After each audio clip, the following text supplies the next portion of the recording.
দেবী স্বামী গম্ভীরানন্দ।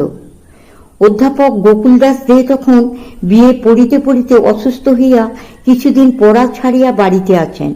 পূজনীয় মাস্টার মহাশয় এই সুযোগে তাহাকে সুললিত স্বরে চণ্ডীপাঠ দেখাইতেন।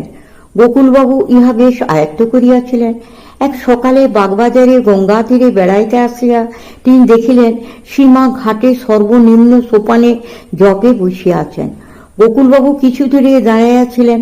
সেখানে থাকিয়াই তিনি গুনগুন করিয়া মাস্টার মহাশয়ের সুরে চণ্ডী শ্লোক আবৃত্তি করিতে লাগিলেন। এত নিম্নস্বরে যে অপর কাহারও শুনিবার কথা নয়। তিনি যখন পাঠ করিতেছেন সৌম্য সৌম্যতরা শেষ সৌম্যভ্য স্তৌতি সুন্দরী, তখন সীমা পিছন ফিরিয়া স্তবকারীকে দেখিলেন এবং দুই হাত তুলিয়া আশীর্বাদ করিয়া আবার জপে মগ্ন হইলেন।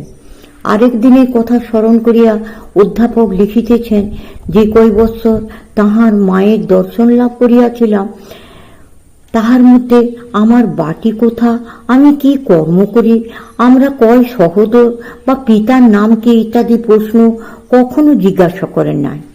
আশ্চর্যের বিষয়, একবার প্রণাম করিবার সময় আমার জ্যেষ্ঠ দুই ভ্রাতার নাম করিয়া তাহারা কেমন আছে জিজ্ঞাসা করিলেন। তবে একজনের নাম ললিত না বলিয়া নলিন বলিয়াছিলেন। তাহাতে তাহার উচ্চারণ দোষ মনে করিয়া আমি হাস্য করিয়াছিলাম। বাটিতে আসিয়া আমার মাকে ওই কথা বলায় তিনি বলিলেন, জগজ্জননী ঠিকই বলিয়াছেন, ছেলেবেলায় নলিনী নাম ছিল, পরে ললিত হইয়াছে। এক সন্ধ্যাবেলায় মায়ের পায়ে বাতের জন্য তেল মালিশ করিতে করিতে ভাবিতেছেন যাহাতে মায়ের ব্যাধি তাহার দেহে আসে এবং মা নিরাময় হয়। মা একটু মুচকি হাসিয়া বলিলেন, বাবা তুমি কি চিন্তা করছো? তোমরা বেঁচে থাকো, আমি বুড়ো হয়েছি, আর কদিন বাঁচব, ওরকম চিন্তা করতে আছে? ঠাকুর তোমাদের দীর্ঘজীবী করুন, এই বলিয়া মাথায় হাত দিয়া আশীর্বাদ করিলেন। 1918 খ্রিস্টাব্দের এক সময় শ্রী ললিতমোহন সাহার মন বিশেষ অস্থির হয়। তিনি শ্রী মা ও ঠাকুরের উপর অভিমানবশত সংকল্প করেন আর মাকে দেখিতে যাইবেন না। কিন্তু বন্ধুগণের নির্বন্ধে তাহাকে উদ্বোধনে যাইতেই হইল। সেদিন বিস্তর ভক্ত মাকে প্রণাম করিতেছিলেন। মা কাহারও সহিত কথা কহিলেন না। সর্বশেষে বিষণ্ণ চিত্ত ভক্তকে দেখিয়া শ্রী মা জিজ্ঞাসা করিলেন, ভালো আছো তো? অভিমান ভরে ভক্ত বলিলেন, হ্যাঁ মা, খুব ভালো আছি। প্রত্যুত্তরে মা কৃপাদৃষ্টি করিয়া সহাস্যে বলিলেন, সে কি বাবা, মনের স্বভাবই এই, তার জন্যে কি এমনটি করতে আছে? 1915 খ্রিস্টাব্দে গ্রীষ্মকালে জয়রামবাটিতে উপস্থিত হইয়া শ্রী মহেন্দ্রনাথ গুপ্তের ইচ্ছা হইল ফুলচন্দন দিয়া শ্রী মায়ের পাদ পূজা করিবেন, কিন্তু এই বিদেশে ওই সকল সংগ্রহ করিবেন কি রূপে? এমন সময় শ্রী মা মামাদের একটি ছোট মেয়ের হাতে ফুল চন্দন দিয়া ভক্তকে বলিয়া পাঠাইলেন, ছেলে যদি অঞ্জলি দিতে চায় তাহলে এখন এসে দিতে পারে। স্বামী তন্ময়ানন্দ গোয়ালপাড়া হইতে জয়রামবাটি যাইতে যাইতে ভাবিতেছিলেন যে মায়ের একটু সেবা করিতে পারেন তো বেশ হয়। গিয়া দেখেন মা তেলের বাটি কাছে রাখিয়া পা দুইখানি ছড়াইয়া বসিয়া আছেন। ভক্ত তেল লইয়া পায়ে মাখাইতে লাগিলেন এবং মা কোন পায়ে কিরূপ মাখাইতে হইবে বলিয়া দিতে লাগিলেন। এই রূপে স্বাদ মিটাইয়া প্রায় 25 মিনিট তেল মাখানো হইলে মা বলিলেন, এবার হয়েছে তো, এখন নাইতে যায়, ঠাকুরের পুজো করতে হবে। এক বিকালে শ্রীমতী প্রফুল্লমুখী বসু উদ্বোধনে আসিয়া দেখিলেন মায়ের সেবিকা নবাসনের বউ ছাদ হইতে লেপ তোষক ইত্যাদি আনিয়া ওয়ার পড়াইয়া বিছানা করিতেছেন।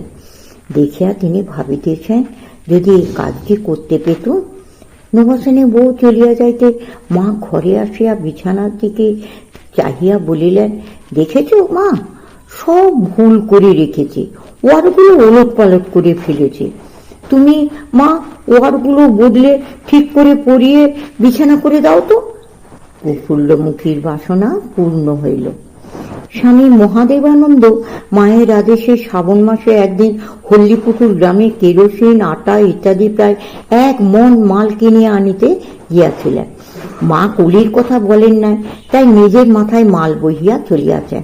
রাস্তায় জল ও কাদা, আর বোঝাও যেন কমে ভারী হইয়া বহন করা অসম্ভব হইয়া পড়িতেছে। কিন্তু তিনি মনে মনে প্রতিজ্ঞা করিলেন, মায়ের এ কাজ তিনি করিবেনই। এইরূপ স্থির সংকল্প হইয়া একটু দুর্গম স্থান অতিক্রমের পর তাহার মনে হইল যেন বোঝা হঠাৎ হালকা হইয়া গিয়াছে। তিনি অক্লেশে চলিতে লাগিলেন। কেন এমন হইল, এই কথা ভাবিতে ভাবিতে মায়ের বাড়িতে ঢুকিয়াই দেখেন মা অস্থিরভাবে নিজের ঘরের বারান্দায় দ্রুত পদচারণ করিতেছেন। মুখখানি লাল, চক্ষু দুটি যেন কপালে উঠিয়াছে, আর আপন মনে বলিতেছেন, একটা কুলি নিতে কেন বললুম না। মহাদেবানন্দ বোঝা নামাইলে মা বলিলেন, একটা কুলি নিতে হয়, আমি বলিনি তাতে কি হয়েছে, এরকম করে কি চলতে হয়? কয়েকটি ঘটনায় শ্রী মায়ের ভবিষ্যৎ দৃষ্টি পরিচয় পাওয়া যায়। বৈকুণ্ঠ নামক জনৈক ভক্ত জয়রামবাটিতে শ্রী মাকে দেখিয়া ফিরিতেছেন। মা বলিয়া দিলেন, তুমি এখান থেকে একেবারে ঘরে যেও, এখন মঠে বা এখানে ওখানে কোথাও গিয়ে কাজ নেই, ঘরে গিয়ে বাপ মায়ের সেবা করো, এখন বাবার সেবা করা উচিত।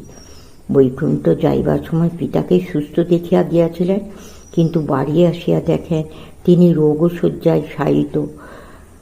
6-7 দিন পরে তাহার দেহত্যাগ হইল। স্বামী মহাদেবানন্দ একদিন কোয়ালপাড়া হইতে তরকারির ঝুড়ি লইয়া জয়রামবাটি গিয়া সেখানে রাখিয়া ফিরিবেন, এমন সময় সে মা বারণ করিলেন, যেও না, এক্ষুনি বৃষ্টি হবে। মহাদেবানন্দ নিষেধ শুনিলেন না, জল খাবার খাইয়াই যাত্রা করিলেন। সে মা তাহাকে আকাশে মেঘ দেখাইবেন বলিয়া সঙ্গে সঙ্গে বাহিরে আসিলেন, কিন্তু কোথাও কিছু নাই।